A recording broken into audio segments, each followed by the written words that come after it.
Assalamualaikum warahmatullahi wabarakatuh.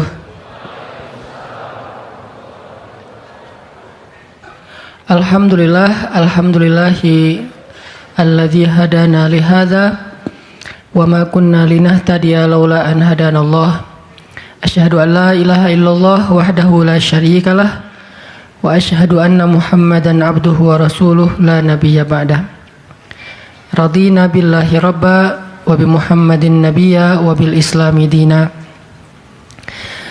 Teman-teman yang dirahmati Allah Subhanahu wa taala, kita malam ini bahas tentang keep happy. Gimana caranya biar kita selalu tenang menghadapi masalah? Biar tenang ketika kita tahu nilai kita kayaknya anjlok. Biar tenang pas kita tahu judul kita ditolak. Lamaran juga sama di hari yang sama lah gitu. Pagi judul ditolak, malam lamaran ditolak. Selama Allah nggak nolak kita kan masih aman nih, karena apa yang di sisi Allah lebih baik. Gimana caranya kita biar nggak panikan ketika ada masalah? Walaupun sedih, itu fitrah manusia sedih. Cuman ada yang sedihnya wajar, ada yang sedihnya sampai berlarut-larut atau putus asa. Bentuk keputusasaannya macam-macam. Ada yang putus asa dengan bunuh diri, loncat dari jembatan, ternyata nggak meninggal, gagal bunuh diri gitu kan. Ada yang putus asanya dengan cara ngelakuin perbuatan dosa, kayak mencuri atau udahlah saya mah nggak mau peduli lagi dengan hal haram, yang penting saya ambil aja semua proyek gitu. Nah ini putus asa. Ada yang putus asa dengan nggak mau lagi bertaubat. Dia ngerasa aduh kayaknya saya nggak pernah nasuhan nih taubatnya, taubat ulangi lagi, taubat ulangi lagi. Kenapa kita berputus asa minta ampun ke Allah, padahal Allah nggak pernah putus asa mengampuni kita? Kan aneh nih. Allah tuh nggak pernah putus asa mengampuni kita, nggak pernah bosan menerima taubat kita. Allah nggak pernah bilang lo datang ntar pasti besok buat lagi, enggak. Padahal Allah maha tahu kita mungkin besok masih ngelakuin dosa yang sama. Asal kita datang, Allah langsung terima. Seolah-olah Allah tuh kayak husnuzon banget sama kita, walaupun pastinya Allah tahu tentang apa yang akan kita lakukan di masa yang akan datang. Ini artinya kenapa seseorang jadi putus asa, jadi berhenti untuk mencoba, jadi tidak lagi berharap apa-apa, jadi pesimis, jadi tidak survive dalam masalah, jadi penuh khawatir menghadapi hidup. Ada masalah dikit kayaknya udah kiamat dunia, padahal kuota habis doang nih. Langsung aduh kuota habis jam 11 malam. Biasanya kan jam 11 itu jam chatting tuh sampai jam 1. Atau jam 11 malam kuota habis, padahal tadinya pengen ngebangunin dia. Iya dia gitu kan. Jam 2. Gampang, pakai aja kuota doa. Ya Allah bangunkanlah dia, tiba-tiba dia tetap bangun. Dia bangunin kita akhirnya. Ini bisa aja terjadi. Yang jelas gimana sih cara biar kita keep happy, tetap bahagia walaupun gak bisa jalan-jalan jauh. Tadinya pengen jalan sama teman-teman, ternyata duitnya gak cukup. Kita lihat teman-teman kerjanya traveling aja, ke Lombok, ke Batu Karas, kerjaannya keliling aja. Dan kita, aduh pengen juga ngeliat pantai misalnya, ke gunung, touring sama teman-teman. Ternyata, tapi saya gak punya motor, saya gak punya uang, saya gak punya waktu dan seterusnya. Bisa nggak kita tetap bahagia seperti mereka walaupun nggak ngerasain pengalaman-pengalaman asik seperti yang mereka rasain? Gimana caranya biar ketika kita sujud itu sama nyamannya dengan ketika kita tidur di atas pangkuan istri? Belum ya? Nggak tahu sih rasanya. Pokoknya tuh keren banget loh.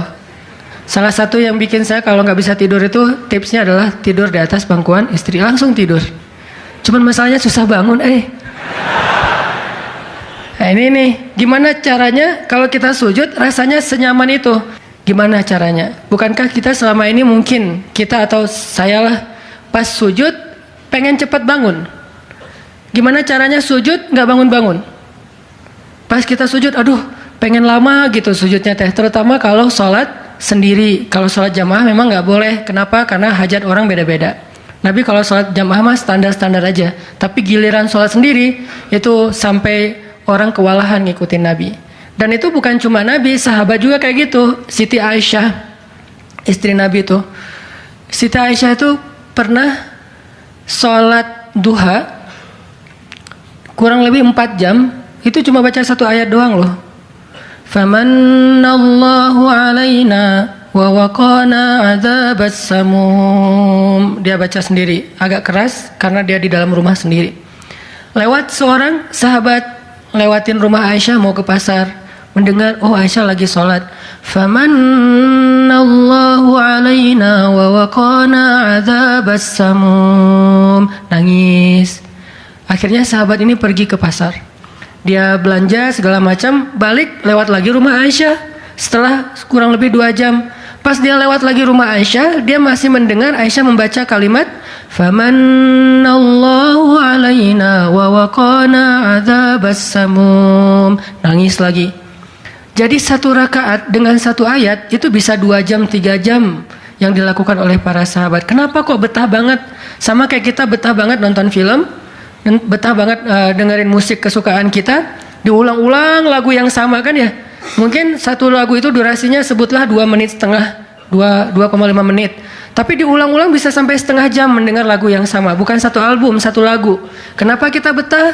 Nah gimana caranya kita juga dapat kebetahan kayak gitu ketika dengerin bacaan Al-Quran, ketika kita membaca Al-Quran sendiri, ketika kita sholat. Sampai ada istri Nabi sholat sambil ngikat badannya di dinding. Jadi dia bikin tali ke dinding gitu, terus dia ikat badannya, sehingga kalau dia udah gak kuat lagi, dia bersandar dengan ikatan tali di badannya, saking lamanya berdiri sholat. Coba bayangin, berarti kan semalaman tuh. Kalau udah gak kuat, dia berdiri itu sambil badannya keikat di tali. Dan Nabi melihat itu menangis karena melihat kesungguh-sungguhan para sahabat dan sahabiat dalam beribadah kepada Allah. Dan itu bukan paksaan siapapun. Nabi nggak pernah maksa kayak gitu. Mereka sendiri berinisiatif. Jadi tutorialnya dibikin sendiri gitu. Duh, saya sholat kalau malam-malam kayak gini jadi agak nggak kuat. Atau saya lagi sakit nih, lagi lemes nih, lagi kurang makan. Ya udah deh, agar tetap bisa berdiri, dia ikat tali, dia ikat ke badannya, terus berdirinya kayak orang-orang setengah sadar gitu. Nah ini menunjukkan ada kenikmatan yang luar biasa yang mereka dapetin ketika mereka dekat dengan Allah Subhanahu wa taala. Gimana sih caranya biar kita bisa kayak gitu? Gimana caranya kita entertain kita itu adalah zikrullah. Boleh-boleh aja kita entertainnya nonton film, dengerin musik-musik yang positif. Entertain kita mungkin chatting, entertain kita mungkin update status, entertain kita mungkin kepoin mantan misalnya. Boleh-boleh aja selama masih wajar. Tapi bisa nggak entertain kita yang lain itu zikrullah? Dengan mengingat Allah kita jadi terhibur gitu. Dan itu entertain luar biasa pahalanya. Gimana caranya? Ini yang kita pengen belajar malam ini. Sehingga kita bisa tetap happy walaupun dalam keadaan tadi akhir bulan, dalam keadaan habis diputusin, dalam keadaan ditolak, dalam keadaan bingung, galau, segala macam termasuk habis pulsa. Tetap bisa happy. Pas telepon, pulsa Anda tidak mencukupi. Masya Allah gitu. Senyum gitu ya. Bukan, mana nih apa panik. Biasa aja. Nah ini kita perlu belajar. Saya juga merasa butuh mempelajari lagi gimana caranya biar bisa ngerasain itu. Dan nasihatnya bukan dari saya. Karena saya juga masih belajar, belum istiqomah amat nih. Tapi nasihatnya dari para ulama yang diambil dari ayat Al-Quran dan hadis-hadis Rasulullah SAW.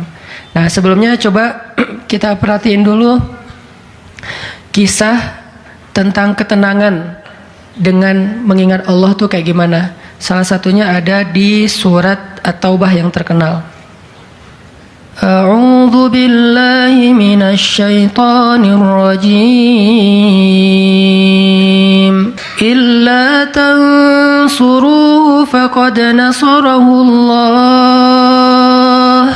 إذ أخرجه الذين كفروا ثاني اثنين إذ هما في الغار إذ يقول لصاحبه لا تحزن إن الله معنا فأنزل الله سكينته عليه وأيده بجنود لم تروها وَجَعَلَ كَلِمَةَ الَّذِينَ كَفَرُوا السُّفْلَى وَكَلِمَةُ اللَّهِ هِيَ الْعُلْيَا وَاللَّهُ عَزِيزٌ حَكِيمٌ.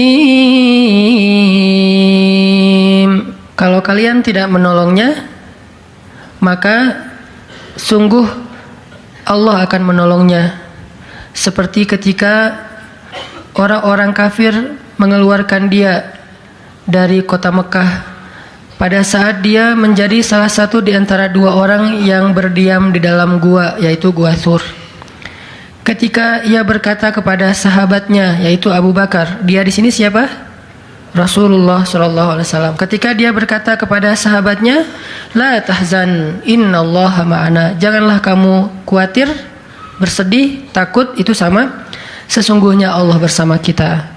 Maka Allah Subhanahu wa taala menurunkan rasa ketenangan kepadanya dan menolongnya dengan tentara yang kalian tidak bisa melihat.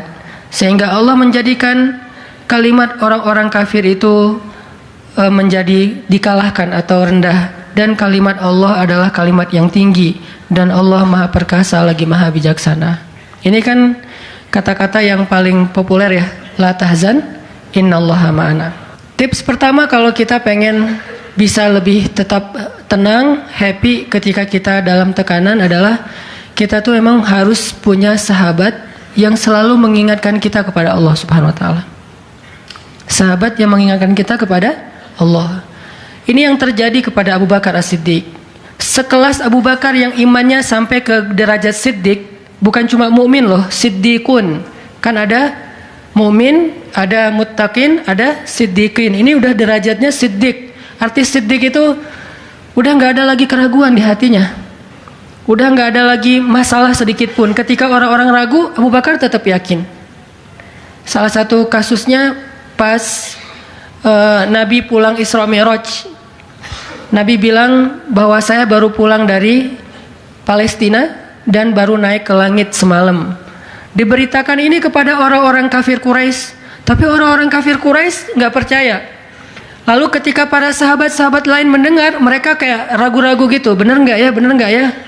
Lalu ketika ditanya kepada Abu Bakar, ya Abu Bakar, lihat tuh teman kamu makin gila aja. Emangnya kenapa, kata Abu Bakar? Dia ngaku-ngaku baru pulang dari dari Palestina. Dia ngaku-ngaku baru pulang dari langit. Katanya Isra dan Mi'raj semalaman, dalam waktu 1 malam. Lalu Abu Bakar bertanya, siapa yang bicara kayak gitu? Dia atau kalian?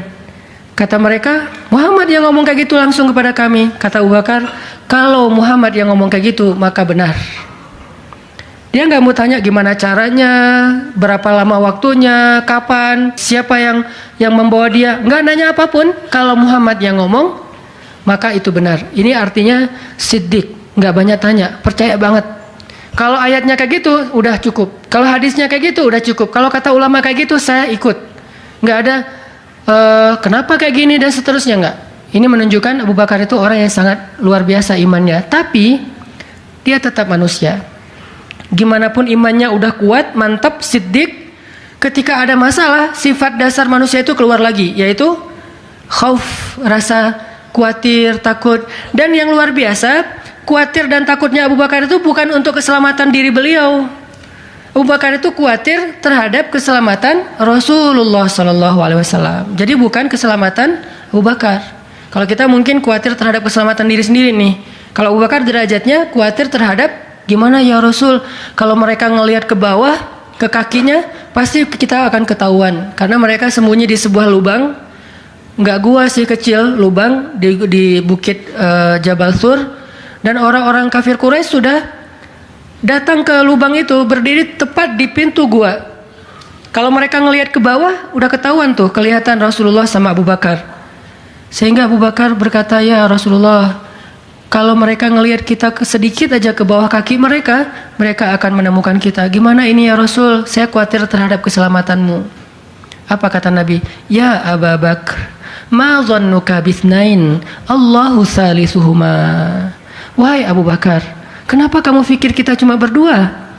Allah yang ketiga di antara kita. Baru la tahzan, innallaha ma'ana. Jangan khawatir, Allah bersama kita.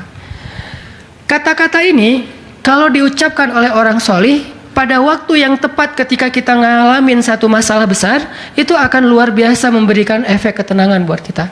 Tapi waktu yang tepat. Kalau normal-normal aja kayaknya agak kurang ngaruh nih.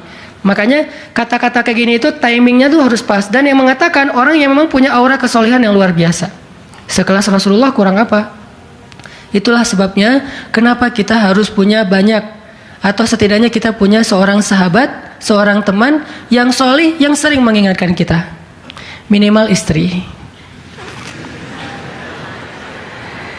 Kenapa? Karena kalau kita galau dalam urusan kerjaan, nanti pas kita pulang ke rumah, yang akan bilang la tahzan innallaha ma'ana adalah pasangan kita.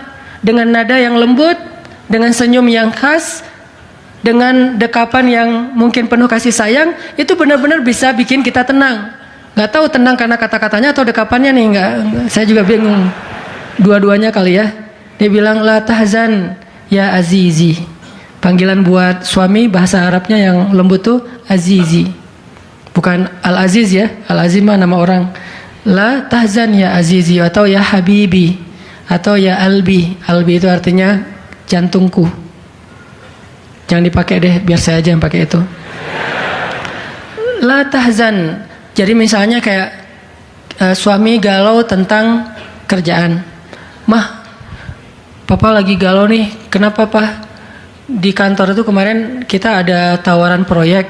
Cuman proyeknya kayaknya cara untuk ngedapetin proyek itu cara-caranya tuh agak-agak kurang baik gitu.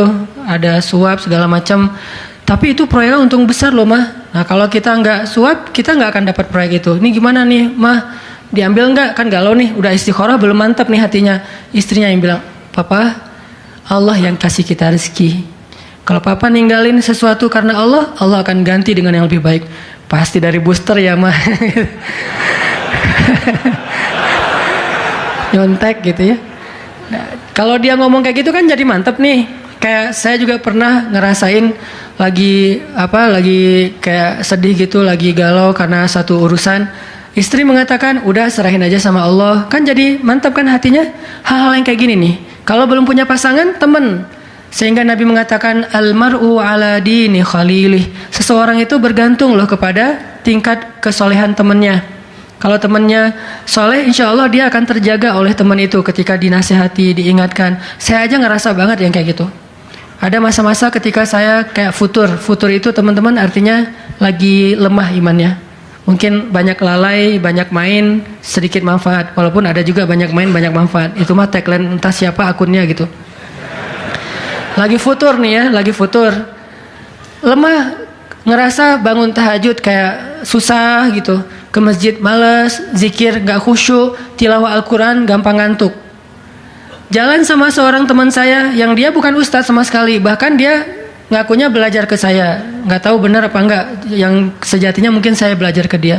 Lagi jalan, setelin tilawah Al-Quran. Yang baca saya lagi tuh. CD tilawah Al-Quran saya. Saya kan gak pernah mendengar CD sendiri. Pas diputarin itu siapa? Lah itu Ustadz. Oh ya. Baca surat Al-Mulk. Tabarakalladzi biyadihil mulku wa huwa ala kulli syai'in qadir. Pas sampai di ayat-ayat tentang Jahannam, tentang neraka, tentang apa? Walaqad zayyana sama ad-dunya bimasabih dan seterusnya, dia nangis. Dia nyetir nih, dia nangis. Saya ketika ngelihat dia nangis, saya dapat hidayah.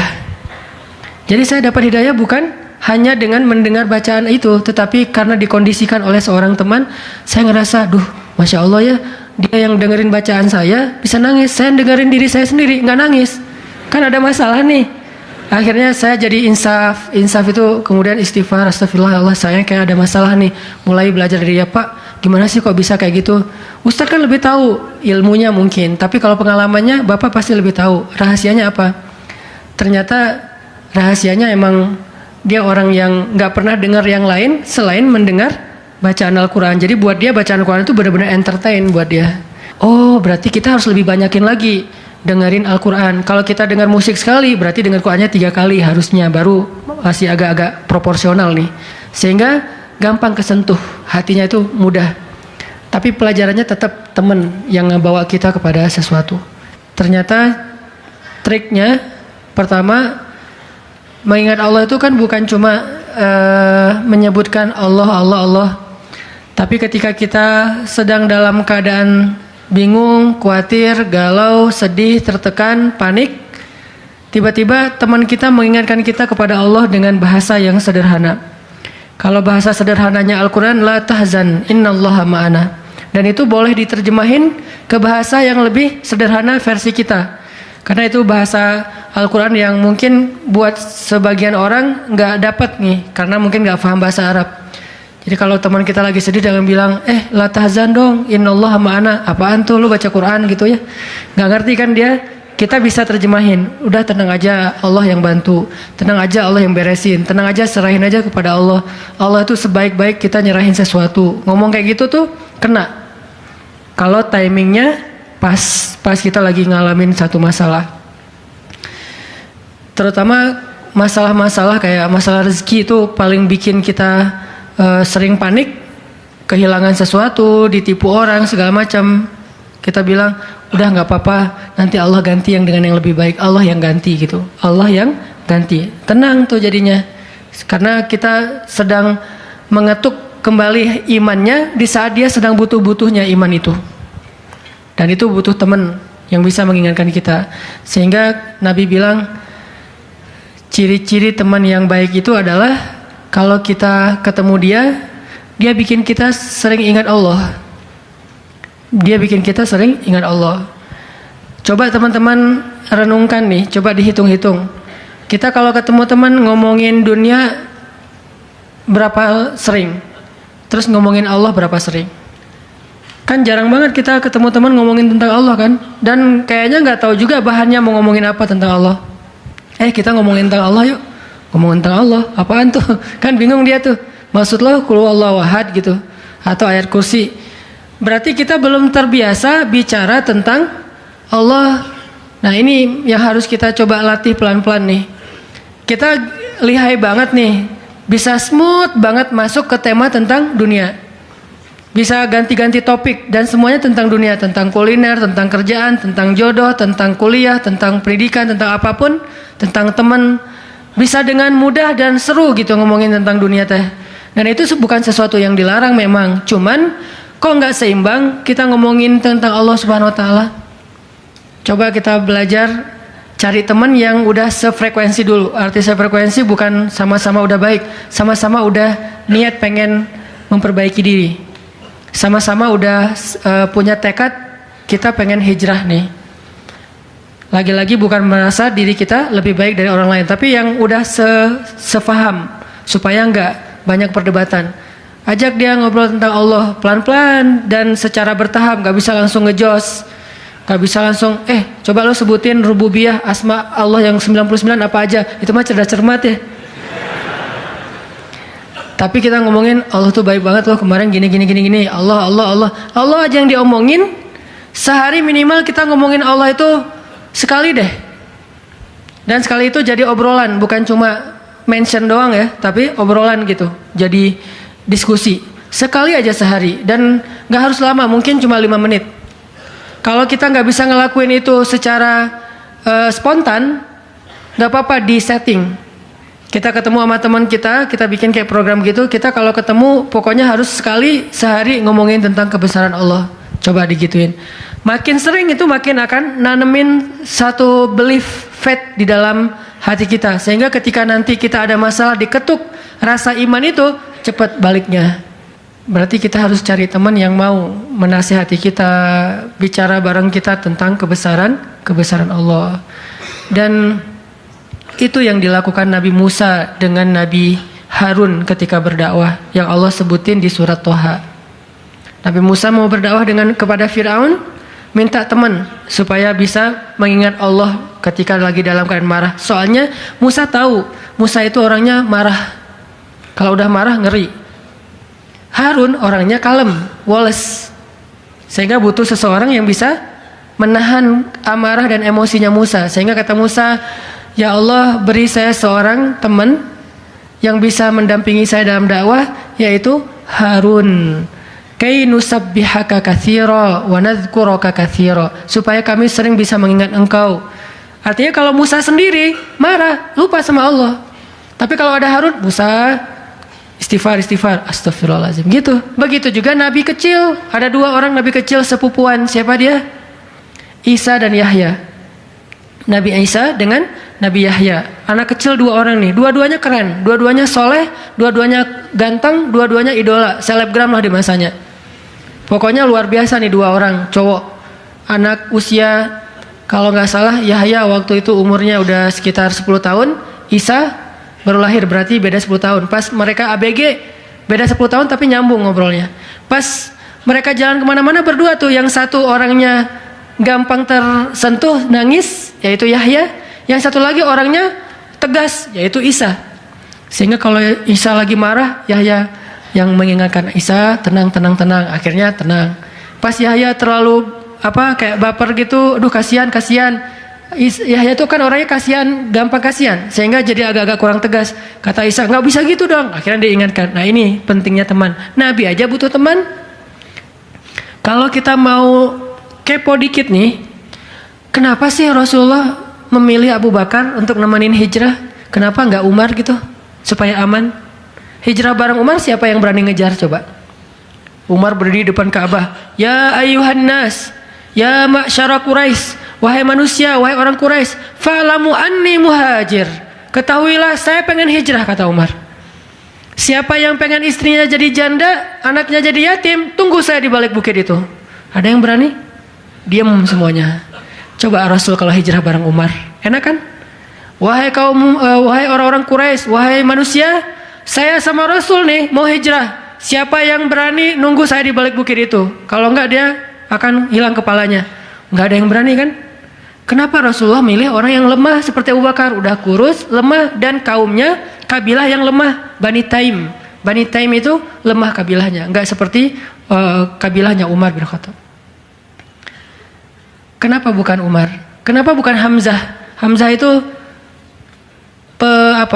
pemanahnya para sahabat, pemanahnya orang-orang Mekah. Dan juga enggak ada yang berani sama Hamzah. Hamzah mukul Abu Jahal di depan orang banyak, enggak ada yang berani balas.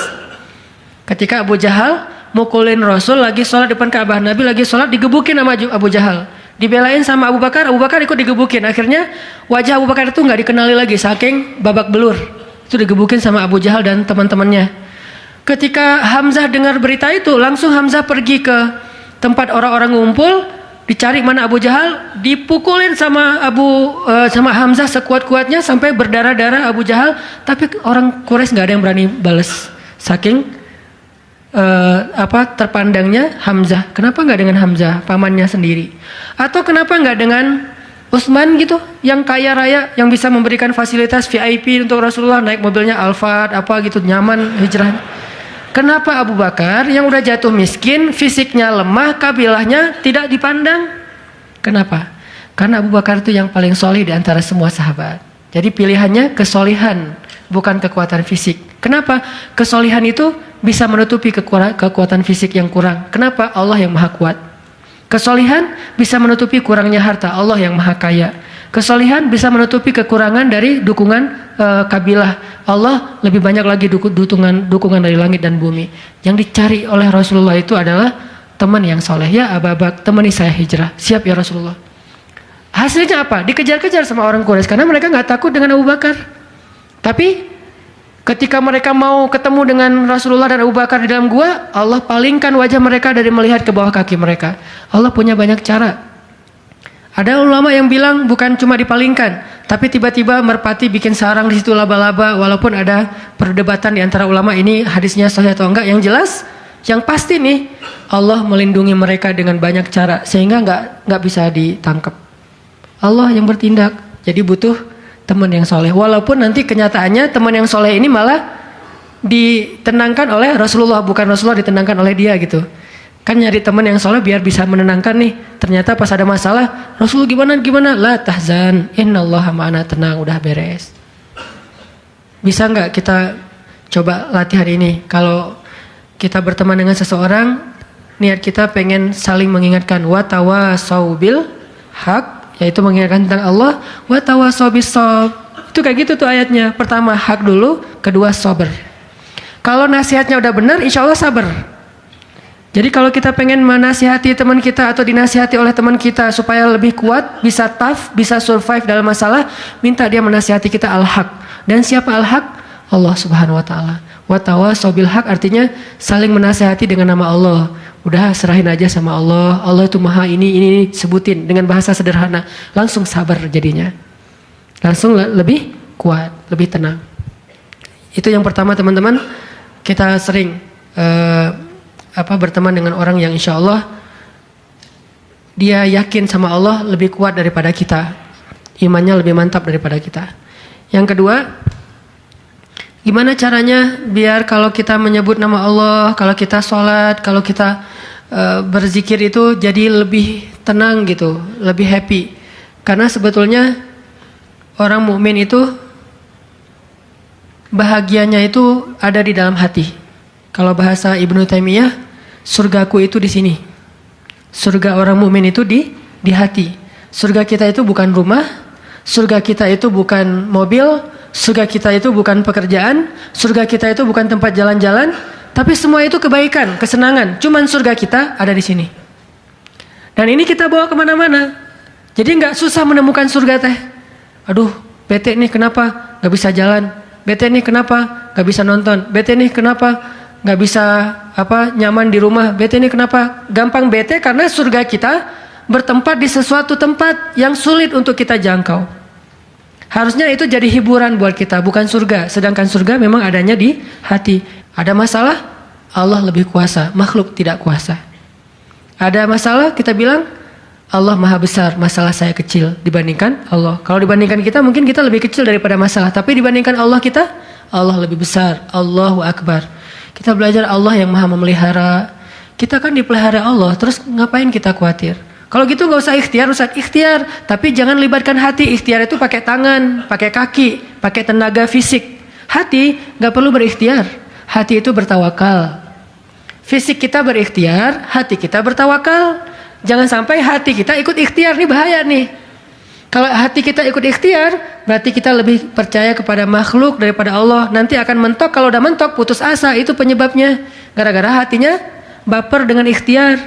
Ketika jalan-jalan ikhtiar itu tertutup, hati kita jadi give up. Nyerah aja deh. Sedangkan kalau hati kita nggak ikhtiar, dia cuma tawakal, jalan tertutup, dia masih bilang Allah maha kuasa. Ala kulli syai'in qadir. Segala sesuatu Allah maha bisa. Nggak mungkin nggak bisa. Tetap. Makanya jangan ikhtiar pakai hati, ikhtiar pakai tenaga. Hati tawakal babnya. Sehingga tawakal itu amal hati, ikhtiar itu amal fisik. Kan dalam Islam tuh ada amal batin, ada amal zahir ya. Amal batin hati, amal zahir fisik kita. Ikhtiar amal zahir, jangan dicampur dengan amal batin. Coba teman-teman buka deh surat Hud, surat 11. Kalau ragu tentang rezeki baca nih ayat nih. Surat 11, surat Hud ayat 6. Wa ma min dabbatin fil ardi illa 'ala Allahi rizquha wa ya'lamu mustaqarraha wa mustawda'aha kullun fi kitabim mubin. Tidak ada satu hewan melata pun di muka bumi kecuali Allah menjamin rizkinya. Ini amalan hati nih. Ini ayat untuk menguatkan hati kita, bukan menguatkan fisik. Tapi biasanya hati kalau udah kuat, fisik kebawa. Kan kata Nabi kalau hatinya baik, yang lain ikut baik. Kalau hatinya buruk, yang lain ikut buruk. Jadi kalau hatinya udah give up, pasti fisiknya jadi lemah. Kalau hatinya tough dan masih punya belief ke Allah, masih punya harapan, maka fisiknya juga akan kuat. Wa ma min dabbatin fil ardi illa 'ala Allahi rizquha wa ya'lamu mustaqarraha wa mustawda'aha. Allah tahu di mana rezeki kita disimpan. Allah tahu kemana kita akan membelanjakan rezeki itu. Semuanya tertulis di dalam kitab yang jelas. Allah yang tahu. Allah yang menjamin. Nggak ada yang nggak dijamin rezekinya. Makanya saya pernah cerita tuh dulu di mall sebelah. Saya sama istri habis kajian di sini atau sebelum kajian di sini, sebelum maghrib sempat mau belanja dulu, belanja di supermarketnya di bawah, lantai bawah. Dari lobi kita mau ke bawah itu cari eskalator kan ya, belok kanan cari eskalator. Ternyata salah ngambil jalan. Kita habis belok kanan langsung belok kiri. Harusnya kalau belok kanan lagi sekali lagi langsung eskalator turun tuh. Pas karena kita belok kiri, akhirnya kita muter. Gara-gara muter, ngelewatlah sebuah stand baju kaos yang lagi diskon. Wih, diskon 50%. Akhirnya saya sama istri masuk. Ternyata lucu-lucu juga buat anak gitu. Alhamdulillah akhirnya kita beli 2 helai. Baru setelah itu kita jalan lagi, cuma beberapa meter, masuk eskalator turun. Siapa yang telah menggerakkan kaki saya sampai salah jalan? Sehingga saya harus muter. Dan akhirnya masuk ke stand itu. Alallahi rizquha. Allah yang menjamin rezeki. Kayak gitu cara Allah menskenariokan. Kalau saya ngambil jalan kanan, mungkin saya nggak akan masuk ke toko itu. Berhubung saya ngambil jalan kiri, akhirnya muter, masuklah ke toko itu. Allah punya banyak cara. Kenapa kita khawatir dengan stand orang lain yang mungkin lebih dekat ke pintu, lebih dekat kepada stage yang di tengah kalau bikin event segala macam? Kenapa? Kita udah ikhtiar, dapatnya cuma ini. Kayak lagi ada event, kayak festival gitu, kayak ada bazar, kita punya banyak stand. Stand kuliner kita paling pojok, dekat toilet. Stand kuliner teman-teman kita tuh paling depan. Dan di situ stage banyak acara tausiah segala macam. Oh, kayaknya di situ lebih laku. Belum tentu juga. Bisa jadi pada waktu itu banyak orang yang sakit perut atau apa akhirnya ya lewat. Aduh, ini kayak seru juga nih di sini nih, makan di sini. Gak usah jauh-jauh sambil nunggu makan. Allah yang punya cara. Saya kan pernah cerita kesasar sampai ke Cirebon. Kenapa kesasar? Ada suatu hari Minggu kayak lagu. Satu hari Minggu. Ada satu hari Minggu nih. Bingung, kita pengen keluar sama keluarga, sama anak-anak. Kita keluar yuk. Saya bilang ke anak-anak, hayu, kata anak-anak. Kemana? Ke Kota Baru aja. Di situ kan ada jam matahari tuh. Kita lihat jam matahari. Hayu, naik mobil, masuk tol nih. Pas sudah masuk tol Paster, berubah pikiran. Terlalu dekat, nggak berasa liburan ya? Ya. Terus mau kemana? Ke Jakarta aja yuk, ke Ancol. Ada pantainya. Oh, hayu ke Dufan. Jalan. Akhirnya nggak jadi belok pada larang, lurus.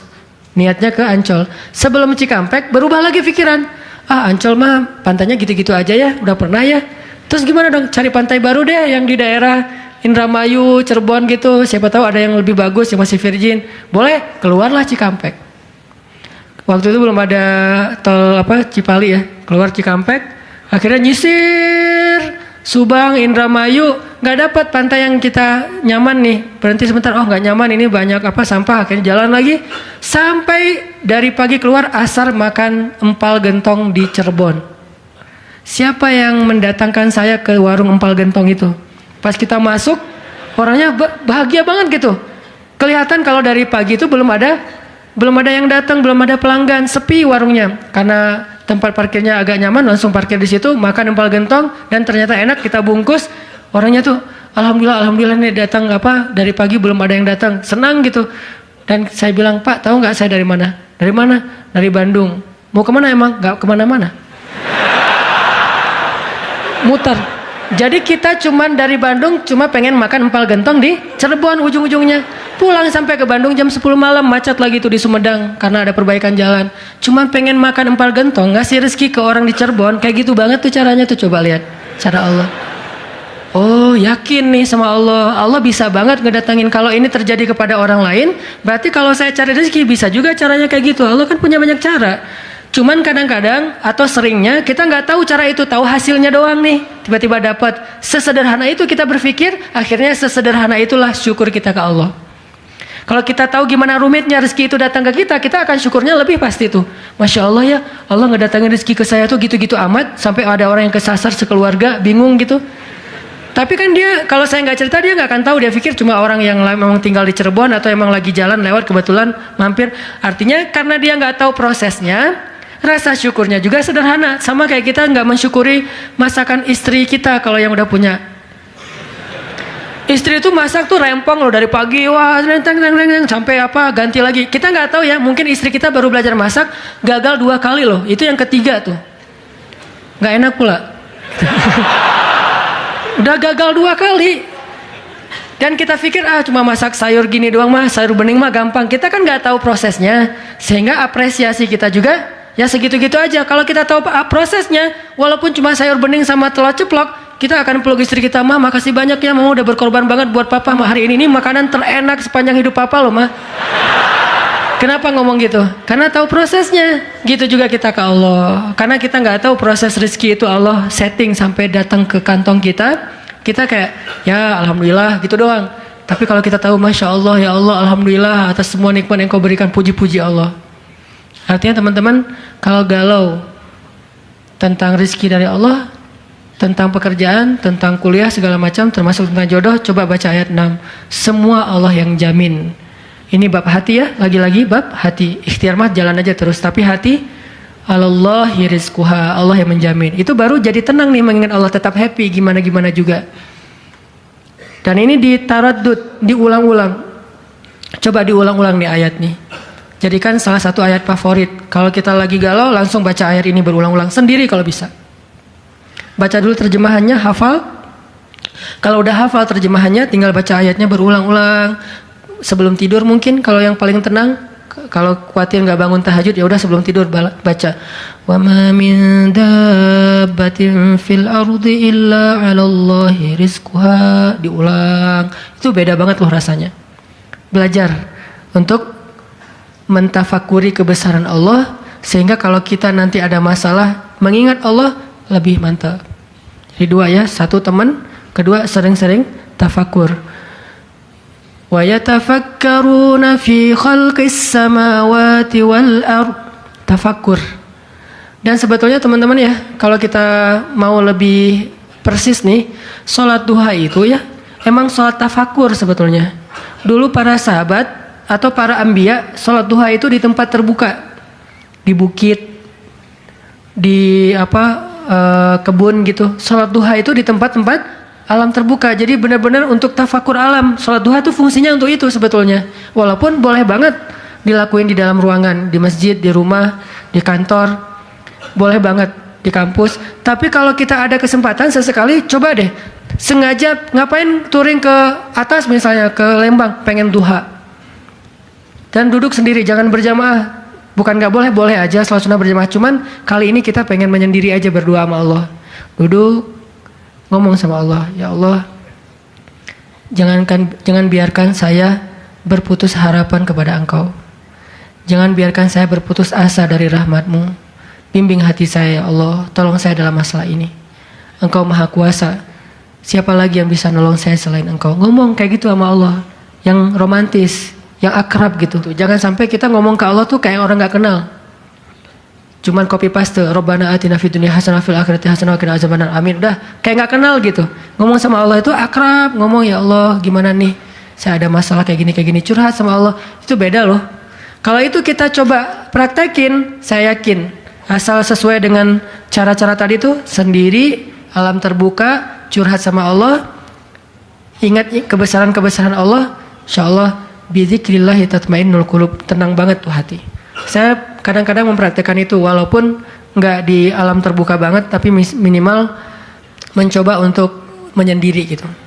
Rasulullah kan kalau lagi ada masalah sama keluarganya menyendiri di masjid kan, duduk di mihrab berzikir pada Allah, ya Allah, ya Allah, Engkau lah yang maha penyabar, saya tidak sabar.